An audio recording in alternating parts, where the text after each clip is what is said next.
started with today's episode, I would like to quickly read you our podcast disclaimer. This podcast is for educational purposes only, and it is not to substitute for professional care by a doctor or other qualified medical professional.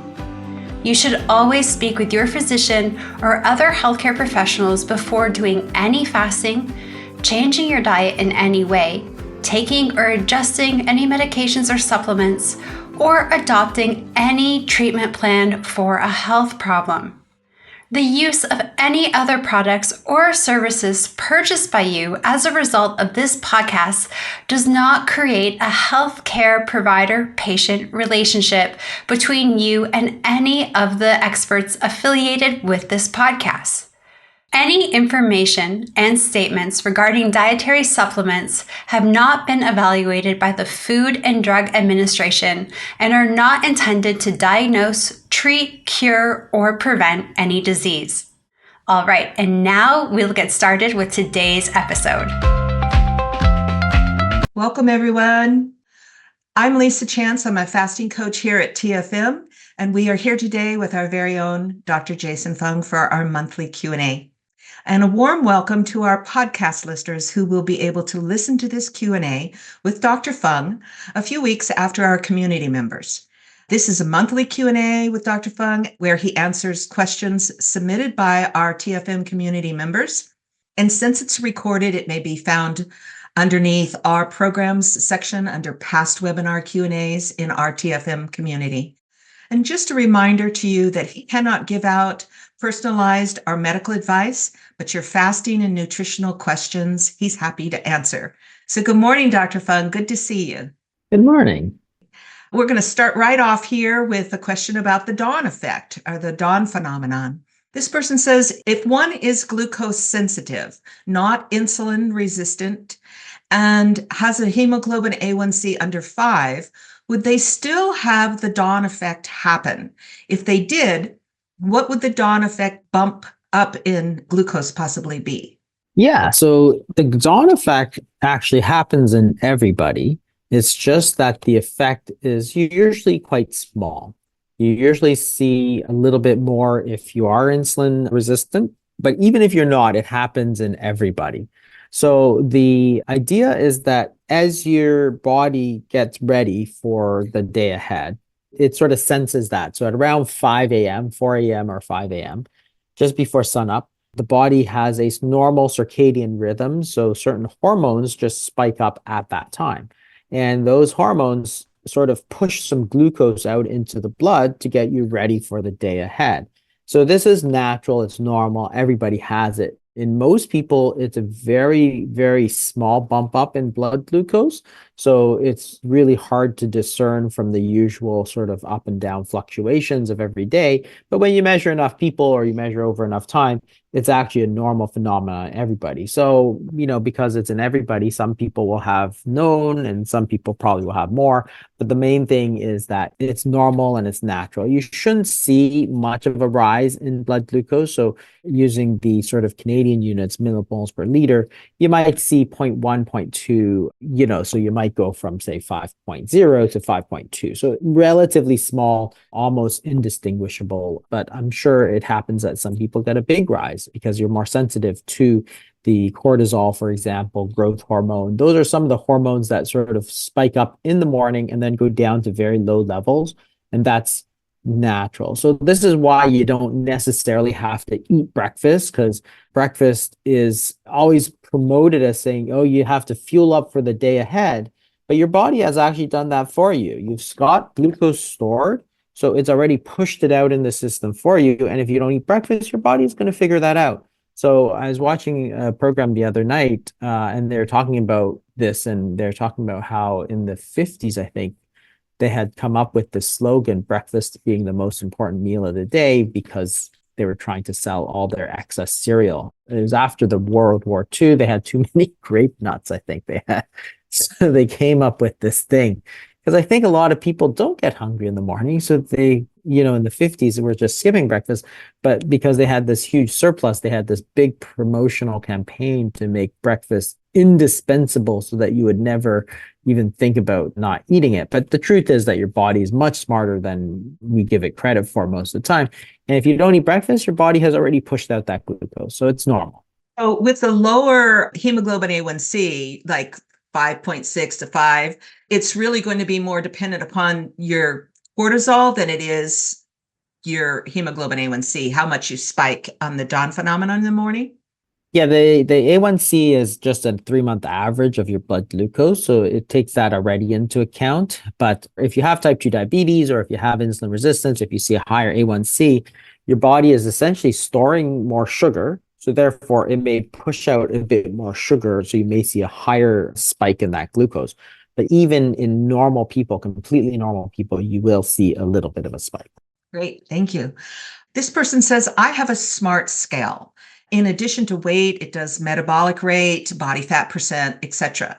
And I'm interested in knowing if the relative changes, as opposed to the absolute number, would be useful to know. I am somewhat assuming here that the actual number may not be accurate. Who knows? They're in the early stages, right? But that the relative change may be self-consistent. For example, if I do some fasting and find that my metabolic rate goes down by 10%, would the change decrease be approximately correct? Similarly, if I'm interested in reducing visceral fat, if that number goes down by 10%, might it be a helpful indicator about the direction that things are going in and whether what I'm doing is working?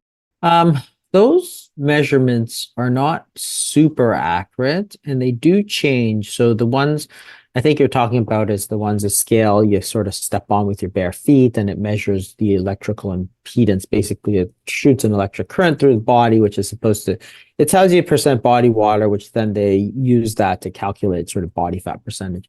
It actually goes a bit wonky with fasting. So we see this, and this is where people get really crazy because they say, oh, I lost, 10 pounds of lean mass. So what happens is that because there is some change in the body water percentage with fasting, your body actually loses water because insulin is a hormone that tells your body to retain water. So when you fast, your insulin goes down and you actually reduce water. So you pee out more. So some people actually notice that they pee a lot when they fast. And it's also why people can do dry fasting, for example, which is where you don't even drink, but as you use some of the glycogen, it releases some of the water.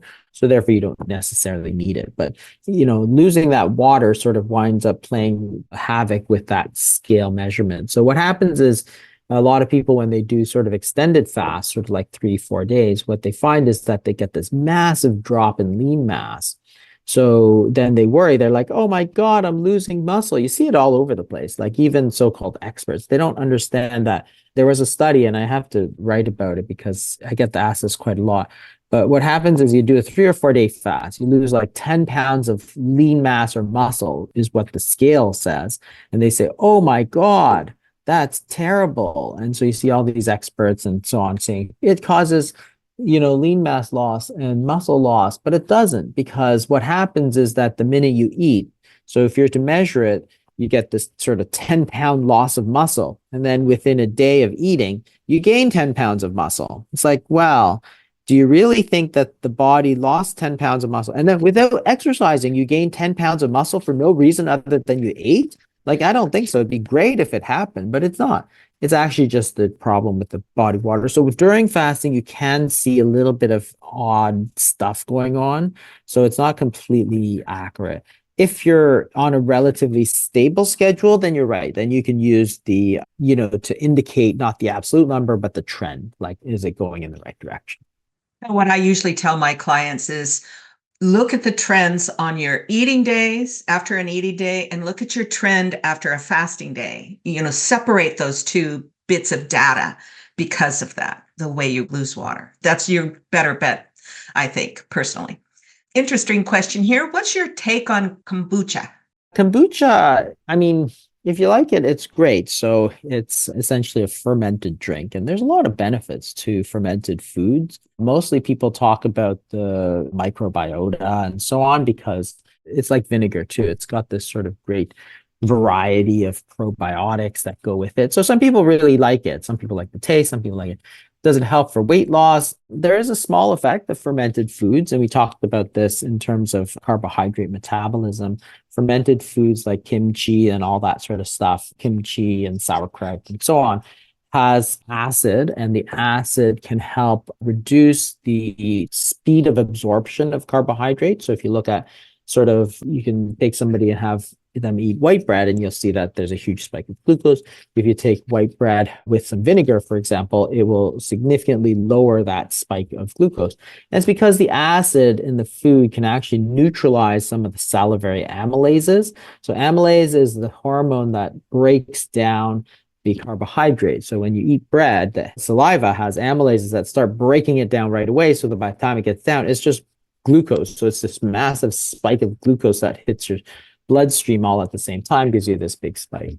The acidic foods, so lactic acid in fermented foods, acetic acid for vinegar, and lemon juice as citric acid. So all of those can actually inactivate some of the salivary amylases, and therefore it doesn't cause that huge spike.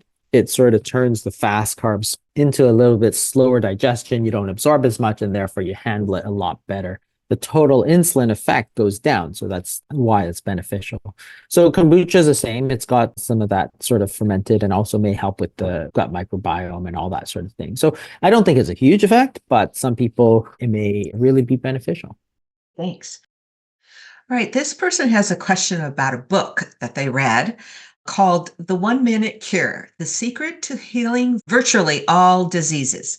It is a therapy with H2O2 in food grade of 35% with 3% diluted in distilled water. I have tried this therapy, and every time I test my blood sugar after 30 minutes of taking it, it lowers my blood glucose by more than 17 milligrams per deciliter. I was wondering if you have studied this therapy and what you think about it, please. So I haven't read the book, and I don't know too much. H2O2, I think, is hydrogen peroxide, so a dilute solution. I mean, I don't know enough about it to say whether it would work or not. If it works for you consistently, then I always say, then go ahead. It doesn't matter if it works for nobody else. If you find that it works for you, then use it, as long as it's not dangerous.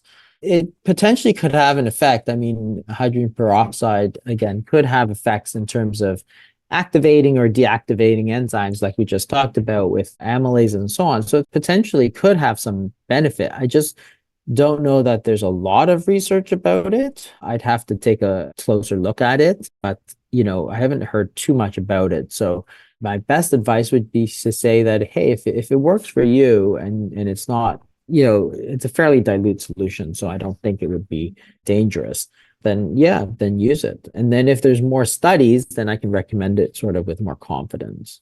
This person says, I find it easier to fast during work. However, I have a very stressful job with long hours. Could cortisol or high stress be negating the benefits of my fast? Would I be better off using TRE and fasting on my off days? They don't sort of negate each other, but the cortisol can certainly. So if you say, okay, so if you're under a lot of stress, then you have a lot of cortisol, which in the long term, excessive amounts is not good for you. In the short term, it's a natural phenomenon, but it's only supposed to be sort of short term. So in the past, these were like, you saw a lion, your stress went up, your cortisol went up, and then it was gone. The stressor was gone. So the kind of chronic stress like work and stuff that we have these days is different than what we used to have.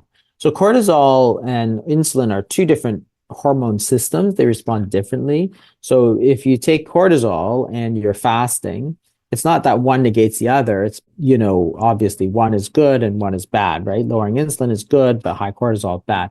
As opposed to if you didn't fast, then you'd have no benefit from the insulin and just bad, right? So it's not that one negates the other.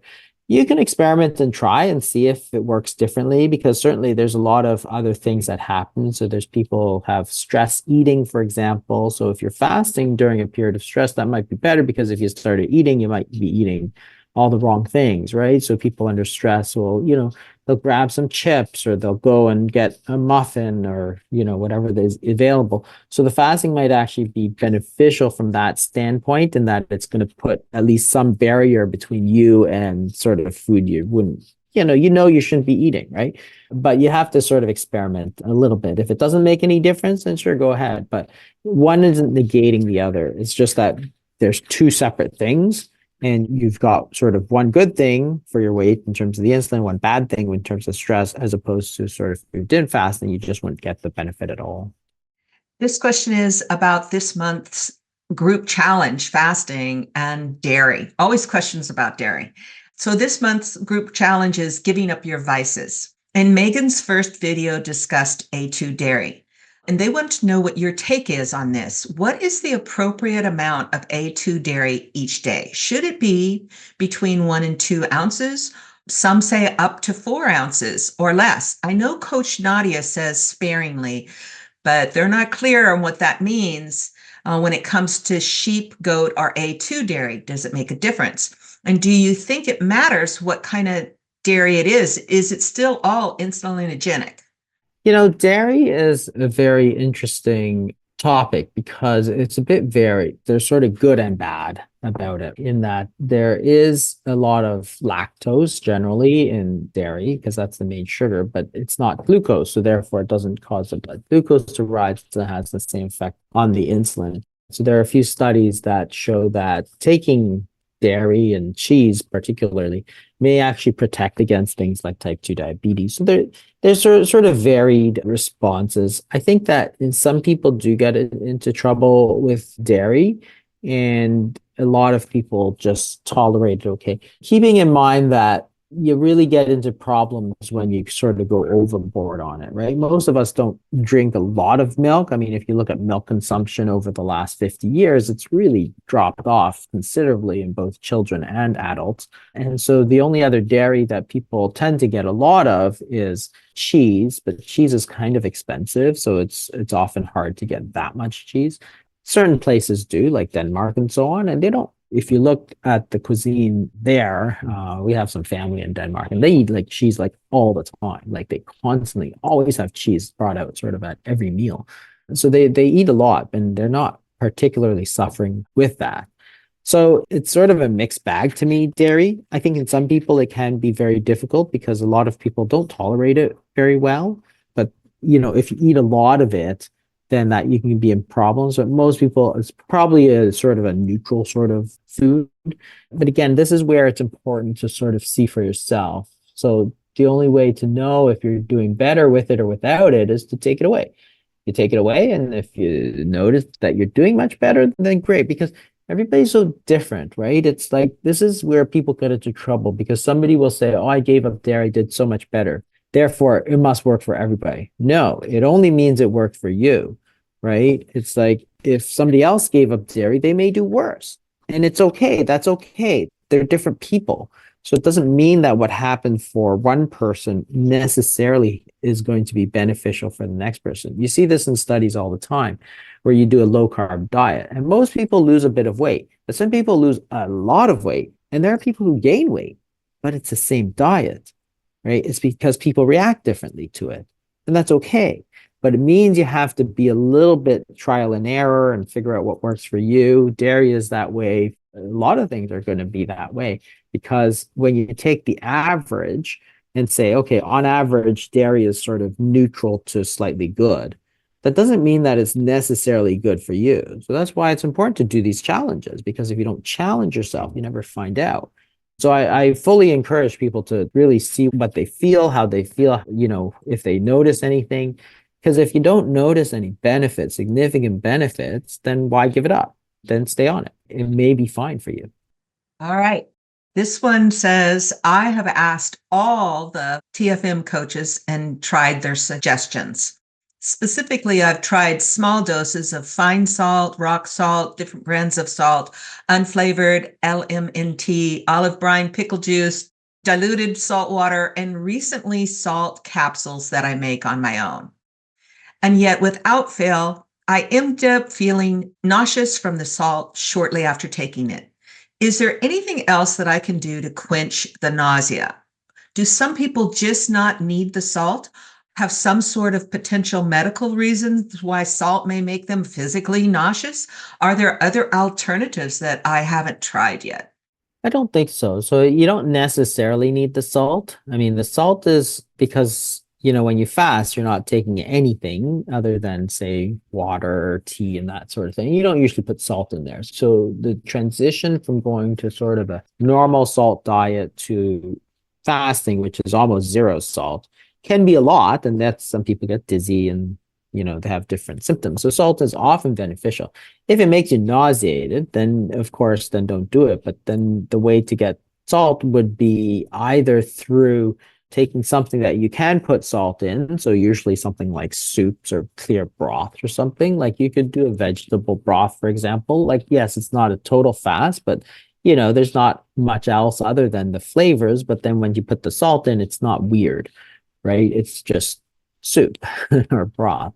So that's a way to get it into a more natural form that's not so sort of artificial, like salt and water, which is, not something that you might necessarily normally take and therefore may make you nauseous. So you can try different things like that. You can also try different types of salt. So most salt is sodium chloride, but you can also try taking magnesium salts, for example, if you want. That's a different type of salt. It's not sodium, it's magnesium. You can also take potassium salts. So there are different electrolytes in there that might be more beneficial to you. So mostly it's sodium we're talking about, but if you have enough sodium, then maybe you need some magnesium or potassium. Those are the electrolytes that we mostly recommend. And there's this fasting electrolyte thing from Enzymedica that came out, and it's mostly the things we talked about: sodium, potassium, magnesium. So those are the options. I don't have anything, the coaches obviously have a wealth of experience, and so there's not much else I can recommend. All right. How high should a spike be after a meal? When should your blood sugar levels return to your pre-meal range? It depends on your carbohydrate intake in that meal. So remember that blood glucose, which is blood sugar, when you eat a meal, you're taking 3 macronutrients in varying proportions: carbohydrates, proteins, and fats. So carbohydrates are glucose, right? So if you eat bread, it's glucose. It's a chain of glucose in the form of amylose or amylopectin, and you break it down into glucose. So therefore, when you eat carbohydrates, your blood glucose goes up. If you eat proteins, you break it into amino acids, and fats, you break into fatty acids. But importantly, proteins and fats don't have glucose. So the whole point is that carbs are glucose. You eat them and your blood glucose goes up. If you eat zero carbs, you really shouldn't see much of a spike in your glucose at all. You may get a little bit from whatever is in there, but not a huge amount. So it all depends on the carbohydrate content of the meal that you ate. And it also depends on the sensitivity of your body, which has some genetic component. I mean, it's not zero genetics involved in there. But if you do have hyperinsulinemia or insulin resistance, which is your body is sort of filling up with glucose already, then of course, when you put a lot of glucose in, a lot may spill out and it may take more time to come back. So really within, an hour or two is what people say you should do it, but it depends. If you're taking a huge glucose meal, right, then it can be much longer because there's more glucose to sort of push into the cell. If you eat zero carbs, then it may take very short time for that glucose to come back down. Right. Great. How do I know when I'm fat adapted? That's a difficult question because there's not really any easy measure of that. For most people, when they switch over, so most people are eating a reasonable, like a sort of 25 to 50% carbohydrates with their meals. So most of the time, people are using glucose. And when you start using fat, then your body sometimes needs a period of adaptation where it's going to increase the necessary hormones to use fat as a fuel. It can take a few weeks, but mostly you notice it because, that switch is sort of seamless. So if you go from non-fasting to fasting, your body can adapt very, very quickly to that because as you deplete your stores of glucose, then your fat stores go up. And as your fat stores go up, if you have the sort of necessary machinery to use that fat as a fuel, then it'll be seamless. Right. And that's this kind of metabolic switching, which they say, metabolic adaptation and so on. If you find it a very difficult transition, that is, you start fasting and then you sort of hit the wall, it's because your glucose is running out and your body doesn't really know how to use fat yet. There's plenty of fat, but your body can't use it very easily. So if you have trouble switching during fasting or during, very low carb meal times, then you're probably not fat adapted. It probably takes a couple of weeks at the most, like 2 to 3 weeks is probably all it takes. Some people used to measure this, some ratios and stuff like glucose to ketone ratios and stuff, because as glucose goes down, your ketones should go up. And what you find in some people is that their glucose is down, the ketones don't go up. So you get this period of time in the middle where you actually don't feel very good because you don't have the energy because you can't burn glucose and you don't have ketones yet. And it differs in different people. But the more you do it, the more you do the fasting, the easier it becomes. It's easier for your body to switch back and forth between the glucose and the fat, right? Your body has two fuels that it can use, either glucose, which is carbs, sugar, or fat, which is body fat and dietary fat, right? So there's two potential sources, sort of like a hybrid car, right? You can go gas or you can go electric. As long as that switch is seamless, that's great. If you don't use one for a long time, like if you don't use fat for a long time, that switch can be difficult. When that switch is very easy, then you're fat adapted. If someone has high triglycerides, is it a pretty good guess that they also have non-alcoholic fatty liver disease? They certainly go together because both of them are related to excess carbohydrates. So fatty liver, essentially, the liver produces fat in the form of de novo lipogenesis. So normally if you eat a lot of fat, so people used to say, oh, you should eat less fat if you have fatty liver. It doesn't work at all. The reason is when you eat fat, that fat actually gets absorbed. It never goes to the liver. It gets absorbed through the stomach, through the intestines as chylomicrons. It gets deposited with the rest of your fat cells, right? So dietary fat goes into your fat stores. Your liver is not a place that you are supposed to be storing fat. The reason your liver has so much fat is because when you take too many carbs, that is glucose, your body, your liver will take that glucose stored as glycogen. When you fill up your glycogen, then you're still taking in lots of glucose, your body will turn that into fat in a process called de novo lipogenesis. So the liver is taking the glucose and turning it into fat. And that's why you wind up with too much fat stored in that liver. So the fatty liver is really essentially an excess of de novo lipogenesis, which is an excess of insulin, and glucose, which is carbs. So too much carbs, too much glucose, too much insulin gives you fatty liver. So it also gives you high triglycerides because what happens is that fatty liver now tries to shove that fat out. When it pushes it out in a form called VLDL, which is part of the cholesterol panel, which has a lot of triglycerides, which are fat molecules, right? So as it pushes that fat from the liver out into the blood so that it can go to the fat cells, you're pushing a lot of triglycerides into the blood. So therefore, fatty liver and high triglycerides really go together. Tips and goals on how I can do intermittent fasting without losing weight. The goal is to lower my hemoglobin A1C and be less dependent on medication while improving my health. So they're a TOFI, right? Thin on the outside, fat on the inside. Yeah, there's two possibilities. One is the TOFI, which is that you have a lot of visceral fat, but it doesn't show up on the outside, which is sometimes hard to diagnose. But in that case, you do still want to lose that weight because that is fat, right? What happens is that sometimes you have a lot of visceral fat, and you see this a lot for some reason in South Asians and some East Asians too. But they have a lot of visceral fat, but not a lot of other fat that's noticeable. So they look quite slender, but they actually have quite a lot of fat on the inside. So when they lose weight, they lose the fat, they actually get, their arms might get very thin because they're losing some of the intramuscular fat and so on. So then they don't like it. They're like, oh, I'm losing too much weight. That's the complaints that some people get. But you're losing just the fat that was sort of propping it up. Sometimes if you look at, it's interesting, you look at the thigh muscle of some people. So some people who are very athletic, it's all muscle there. But then you just look at people who are quite, they don't get around much, right? They don't exercise much. They don't even walk much. It may be the same size, but there's no muscle. It's all fat, right? So as you lose that fat, then you get these really skinny legs or skinny arms and so on. But it was all just fat that was making it look like you had muscle there. So in some people, you actually do need to lose that weight. So it's a good thing.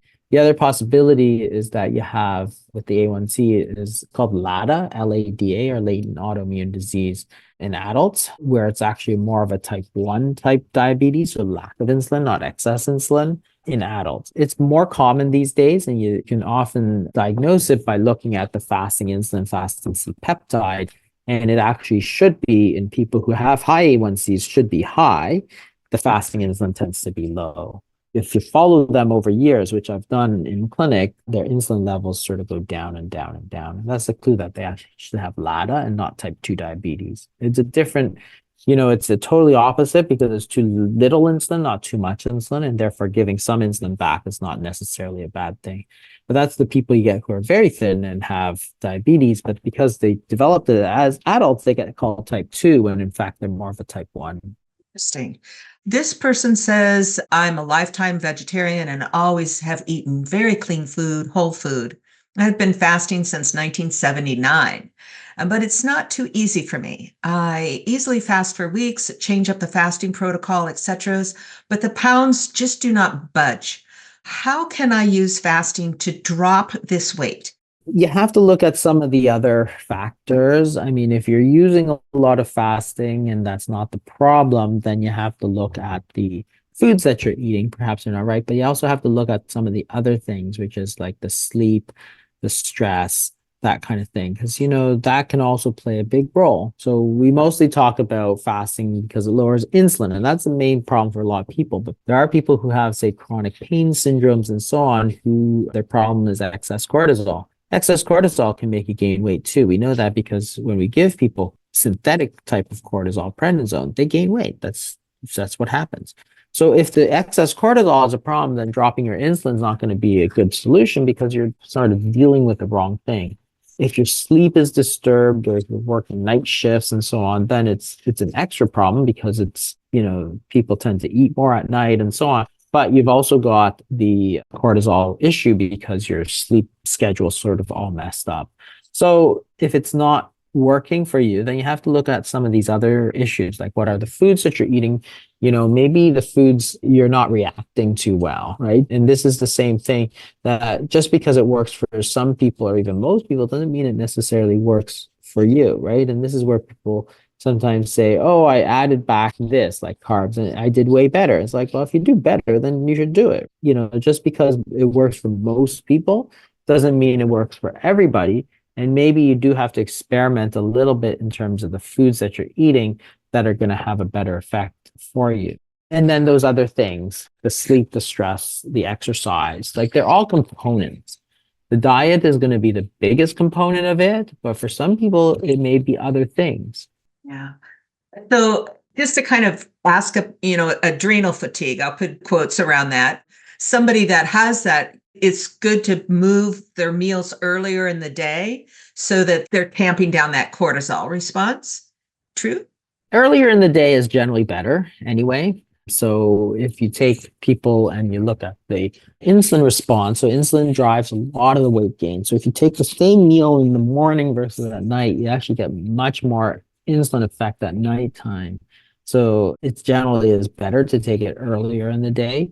The other thing is when you eat earlier in the day, of course, you have the whole day to sort of use up the energy that you've taken in, as opposed to at nighttime. If you eat at like 10 p.m. and then go to sleep, well, what's your body going to do with all those calories you took in, right? Well, there's nothing you can really do but store it because you're sleeping. So earlier in general is better. In our society, we tend to move later just because of the way we are. So this is where some people get into trouble with fasting, is that they'll skip breakfast, for example, and then they'll eat more at nighttime instead because they're like, well, I didn't eat breakfast. But what you're doing is you're shifting all your food later, where it's going to have more of an effect on your insulin. So that may negate a lot of the benefits of that fasting. And some people will actually do better just to have something earlier and then less later, right? So you have to sort of see where things go. But generally, eating earlier causes less weight gain. So doing an OMAD, say from breakfast to breakfast, would be much more beneficial for somebody with that issue than dinner to dinner. Yeah. And if you're not hungry at breakfast, then do it at like, noon or 2 p.m. or something like that, as opposed to like a 7 p.m. OMAD, right? that's okay, other than the fact that if you look at, again, the natural rhythm of hunger, the circadian rhythm of hunger tends to peak at like 8 p.m. So if you're doing OMAD at 8 p.m., you're going to be more hungry. So therefore, you're going to naturally tend to eat more, which is not great, right? As opposed to if you did sort of 10 a.m. or 12 noon sort of OMAD, you're going to be less hungry. That's just the natural rhythm of it. It's due to the circadian rhythm, like we talked about, in the morning you get the spike and so on. So the hunger follows also a circadian rhythm. Great. I have a lot more questions to ask you, but we'll save them for next month. Some great questions in the Q&A box too. Thank you for staying over, Dr. Fung. We really appreciate that and answering a few more. Okay, no problem. All right, everyone. I'm going to go ahead and sign off here. Thanks, Dr. Fung. Bye. Thank you. Bye.